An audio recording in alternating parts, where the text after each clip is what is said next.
নমস্কাৰ, স্বাগতম ইয়াকাৰাচি বা ইউটিউব মোৰ চেনেললৈ। আশা কৰোঁ সকলো ভালে কুশলে আছে।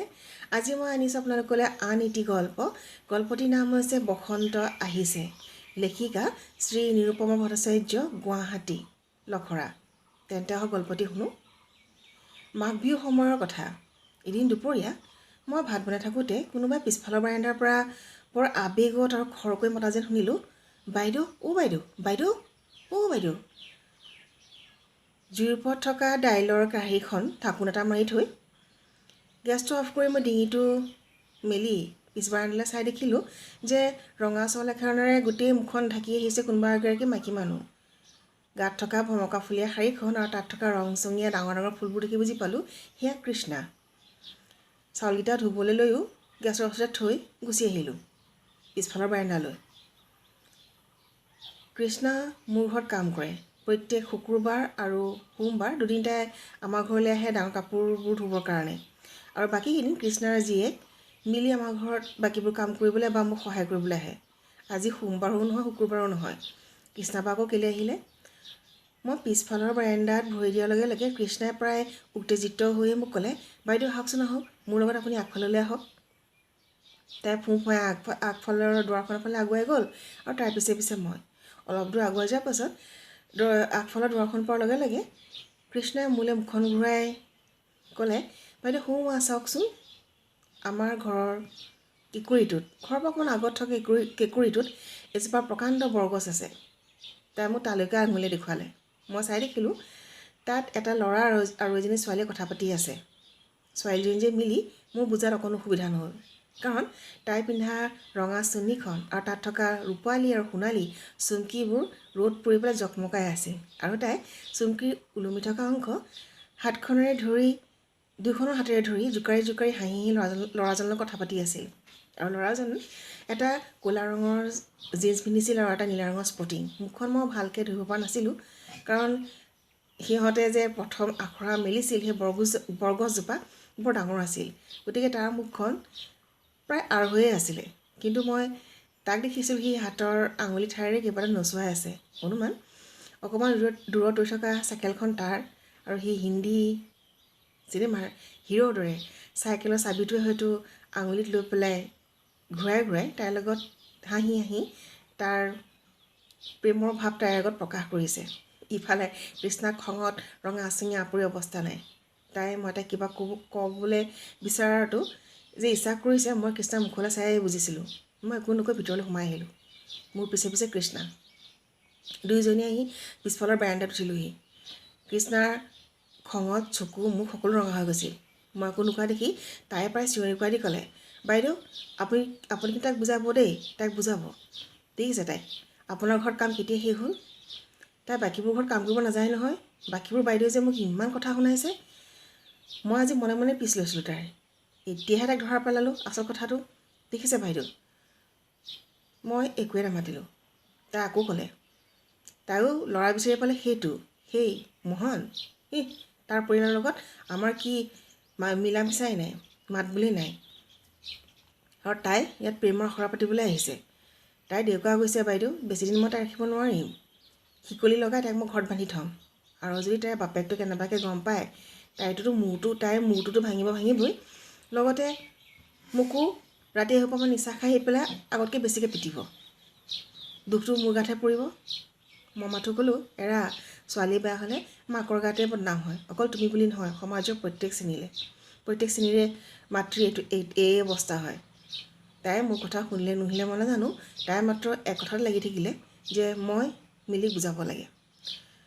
মই পাকঘৰলৈ গৈ চাহৰ চচটো বহালোঁ কৃষ্ণাক চাহ একাপ খুৱাওঁ বুলি। চাহ একাপ বনাই লগত 2খন বিস্কুট দি তাইৰ আগত থ'ব পালোঁহে, তেতিয়ালৈ মোৰ ফালৰ পৰা কোনো আদেশ বা উপদেশ নোযোৱাৰ বাবে তাইৰ খংটো আৰু উঠলি উঠিছিল। চাহকাপ আগত থোৱাৰ লগে লগে সেই উঠলি থকা খংটো ভমক দি উঠিলে। তাই মোক ক'লে, বাইদেউ আপুনি কিন্তু তাইক বুজাব দেই। দেখিছে ন তাইৰ কাণ্ডটো? মই তাইক ক'লোঁ, কৃষ্ণা, মিলি আৰু যদি ল'ৰাটোৰ মনৰ মিল হৈছে, তেতিয়াহ'লে কেইবছৰমান পাছত ৰৈ সিহঁতৰ বিয়াখন পাতিয়ে দিবা। এতিয়াখন বহুত সৰু হৈ আছে। কথাষাৰ ক'ব পালোঁহে। তাই টিঙিচকৈ খংটো উঠি আহিলে। তাই ক'লে, কি কয় বাইদেউ, মিলিৰ বিয়া আৰু এতিয়া সেই ল'ৰাটোৰ লগত? মই সুধিলোঁ, ল'ৰাজনক তোমালোকে চিনি পোৱা নেকি? তাই ক'লে, অঁ পাওঁ বাইদেউ, আমাৰ ঘৰৰ যে বজাৰখন আছে সেই বজাৰখন একেবাৰে শেষৰ ফালে সিহঁতৰ ঘৰটো। তাৰ বাপেক ৰাজমিস্ত্ৰী, মাকৰ যে কি ফুটনি। ই বোলে মহনে বোলে ডাঙৰ ঠিকাদাৰ হ'ব। সি পঢ়া শুনা বাদ দি দিনটো তুললৈকে ঘূৰি ফুৰে। মিলি বাপেকে দেখিবই নোৱাৰে। আমাৰ ল'ৰাহঁতকো মিলা মিছা বন্ধ কৰি দিছে। আমাৰ লগত মাত বোল নাই। আৰু তাই কৰি ফুৰিছে এইটো কাণ্ড। মোৰ যদি কলনি মোৰ লগৰ বাকীবোৰ মানুহে গম পায় মোকনো কম জোকাবনে? আৰু বাইদেউ আপুনি কি কৈছে? মই মিলিক ইহঁতৰ লগত বিয়া দিব লাগে, তাকো মোহনৰ লগত? বাইদেউ, আপোনাৰ দেখোন ছোৱালী দুজনী মিলিতকৈ কিমান ডাঙৰ। ইয়াত কলেজ পঢ়ি আকৌ বাহিৰত কলেজ পঢ়িব গৈছে। সিহঁতেতো এইবোৰ কৰা নাই। কৃষ্ণাৰ মুখত মোৰ ছোৱালীজনীৰ নামকেইটা শুনি মোৰ বুকুখন মোচৰ খাই গ'ল। মাতৃহৃদয় এৰা। এজনীয়ে হায়াৰ ছেকেণ্ডেৰী পাছ কৰি আৰু আনজনীয়ে ডিগ্ৰী লৈ দুয়ো বাহিৰত থাকি পঢ়িবলৈ গৈছে। কথাটো মিছা নহয়, কৃষ্ণাৰ যুক্তিটো মিছা নহয়। কৃষ্ণাই মই দিয়া চাহকাপ একে শুহাই পি খাই শেষ কৰিলে, কাৰণ ইতিমধ্যে চাহকাপ চেঁচা হৈ গৈছিলে। আৰু বাকী থকা বিস্কুট দুখন শাৰী আঁচলত বান্ধি তাই দেখোন কথা নাই বতৰা নাই টবককৈ উঠি পেলাই আগফালৰ বাৰাণ্ডা পালেগৈ, আকৌ মোৰ ওচৰ পালেহি। মই ৰোৱাতে ৰৈ থাকিলোঁ। তাই মোক ক'লে, বাইদেউ মই যাওঁ, সিহঁত গ'লগৈ, আপুনি কিন্তু তাইক বুজাব। পিছদিনা মিলি কাম কৰিবলৈ আহিছিল মোৰ ঘৰলৈ। আগতকৈ চকুত বেছি কাজল সানিছে, আৰু বেছি কাজল সনাৰ কাৰণে তাইৰ ধুনীয়া চকুকেইটা আৰু ধুনীয়া দেখা হৈছে। মই তাইৰ মুখলৈ চালোঁ। তাইৰ মুখত স্পষ্ট মোৰ মৰম লাগিল। মই বুজি পালোঁ তাই প্ৰেমত পৰিছে। হয়তো এনেকুৱা বয়সত কৃষ্ণা আচলতে বিহাৰী মানুহ।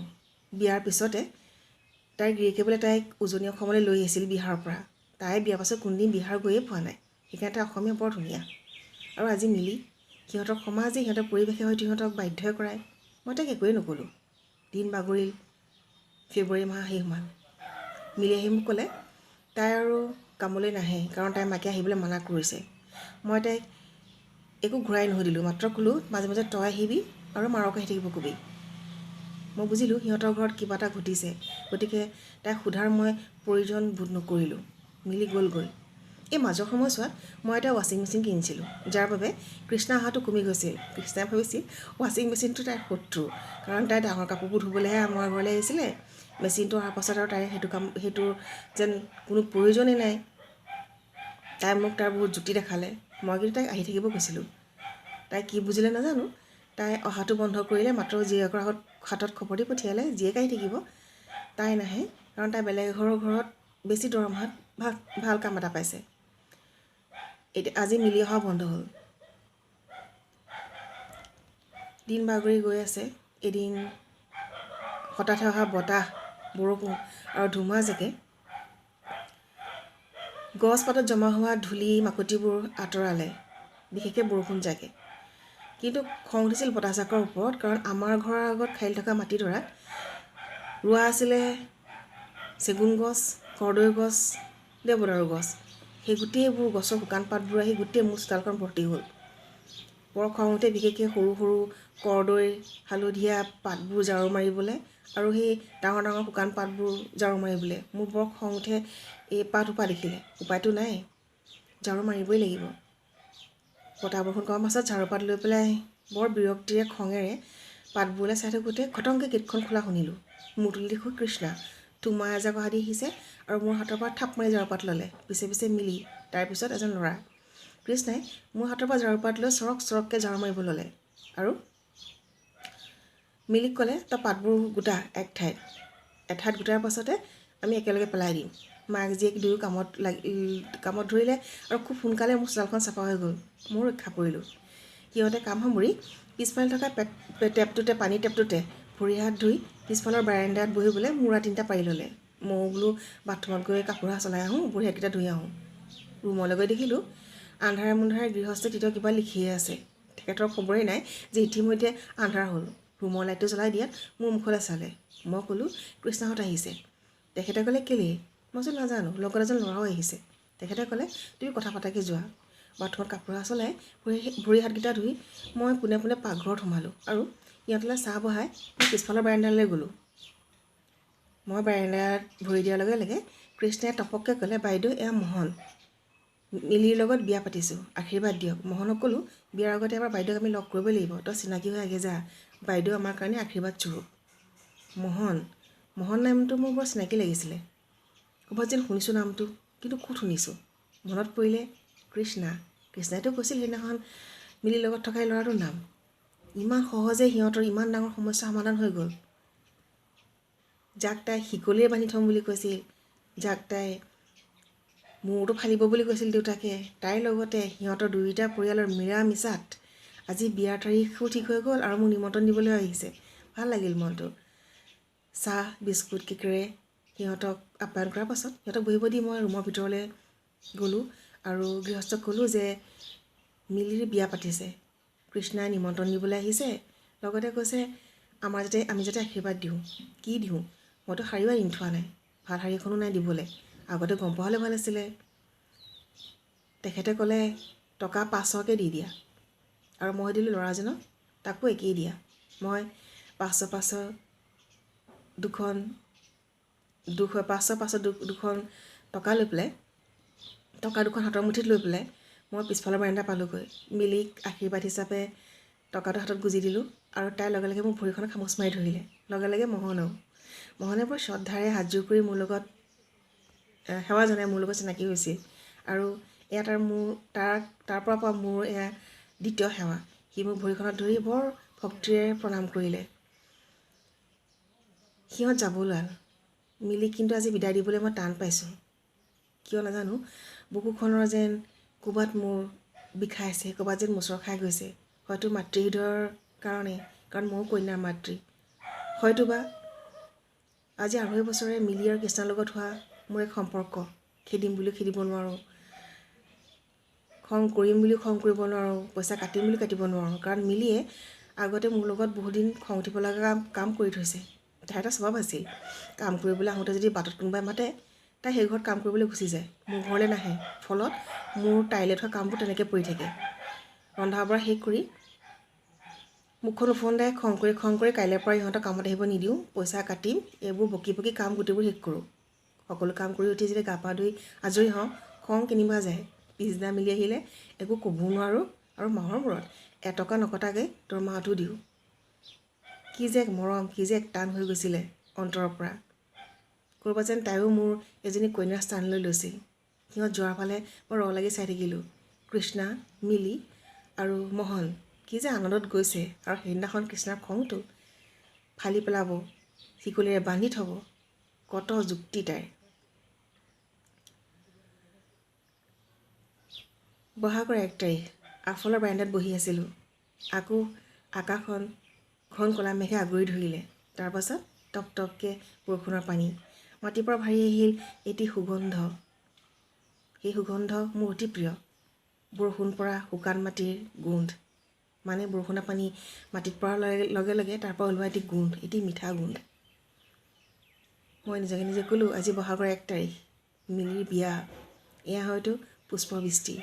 মই সেইদিনাখন সিহঁতে মোৰ ওচৰৰ পৰা বিদায় লওঁতে মোহনক কৈছিলোঁ, মোহন, আচলতে কৈছিলোঁ নহয়, মুখৰ পৰা মোৰ স্বতঃস্ফূৰ্তভাৱে ওলাই আহিছিলে, মোহন, মিলি কিন্তু ভালকৈ ৰাখিবা দেই। যদি কেতিয়াবা কিবা সমস্যা হয়, মই যদি সহায় কৰিব পাৰোঁ বুলি ভাবা, মোৰ ওচৰলৈ আহিবা। আজিও মই নিজে ক'লোঁ সিহঁত দুটাৰ মুখ দুখন মনত পেলাই, নৰূপত দৰাৰ ৰূপত মোহনক মনত পেলাই আৰু কন্যাৰ ৰূপত মিলিক মনত পেলাই অন্তৰৰ পৰা আশীৰ্বাদ দিলোঁ, সিহঁতৰ যাতে সংসাৰখন সুখী হয়, সুখৰ হয়। কাৰণ মই জানো সিহঁতে যুক্তিৰে সংসাৰ কৰিব ওলোৱা নাই। সিহঁতে সংসাৰ সুখ বিচাৰিছে কেৱল সপোন ৰাজ্যত বিচৰণ কৰি। সিহঁত সুখী হ'লে কৃষ্ণা সুখী মানে মই সুখী। কাৰণ মিলিয়ে ক'ৰবাৰ অন্তৰত, মোৰ অন্তৰৰ ক'ৰবাত এখন স্থান গ্ৰহণ কৰি পেলাইছে মোৰ কন্যাহঁতৰ পিছতে। বসন্ত ঋতু, বসন্তৰ আগমন, এই বসন্ত মাহতে বহুতৰে বিয়া হয়, ঠিক মিলি আৰু মোহনৰ দৰে। সকলোলৈ মোৰ ফালৰ পৰা আশীৰ্বাদ থাকিল, যাতে সকলো সুখী হয়, সকলো আনন্দিত হৈ থাকে। কাৰণ ঋতুৰাজ আহিছে, বসন্ত আহিছে, প্ৰেমৰ বতাহ লৈ আহিছে। মোহন আৰু মিলিৰ প্ৰেম সফল হ'ল। মোহনে দেখা সপোন আৰু মিলিয়ে দেখা সপোন। মই নিজেই গুণগুণালোঁ মোৰ মনত পৰা এফাকি পুৰণা গান তোৰে মনে গ'লে মোৰে মনে গ'লে কি কৰিব জাতি কুলে।